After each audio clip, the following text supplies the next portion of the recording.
Hi everyone, welcome to the club's travel authorization training. Throughout this training, you will learn about the step-by-step process of being authorized to travel as a registered student organization, also known as an RSO, also known as a club. That's an overview of this process. So there are four main steps listed on the screen.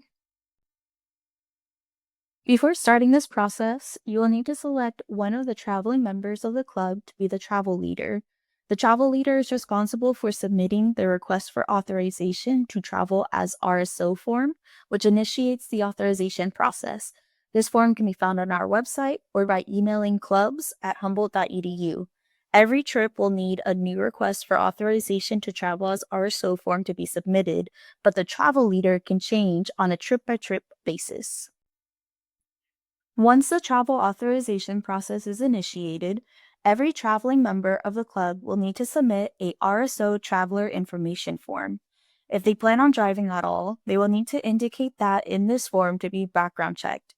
Additionally, travelers planning on driving their personal vehicles will need to submit a form called the STD 251 form, as well as proof of insurance.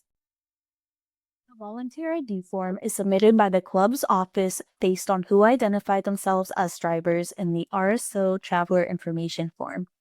This form initiates the background check process with Human Resources and only needs to be completed once per year per driver. If a traveler was cleared to drive for a previous trip within the last year, they can drive again without being background checked first. However, they must still indicate their intentions to drive for every trip taken.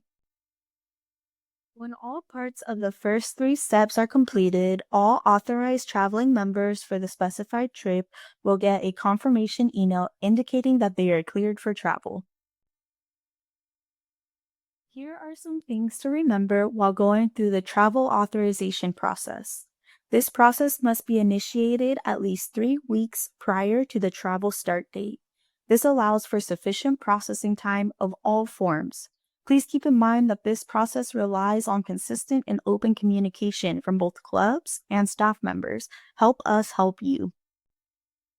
If you have any questions, please don't hesitate to reach out. You can schedule a meeting with the Administrative Support Coordinator of the Office of Student Life, Angelina, by going to the booking link on the screen.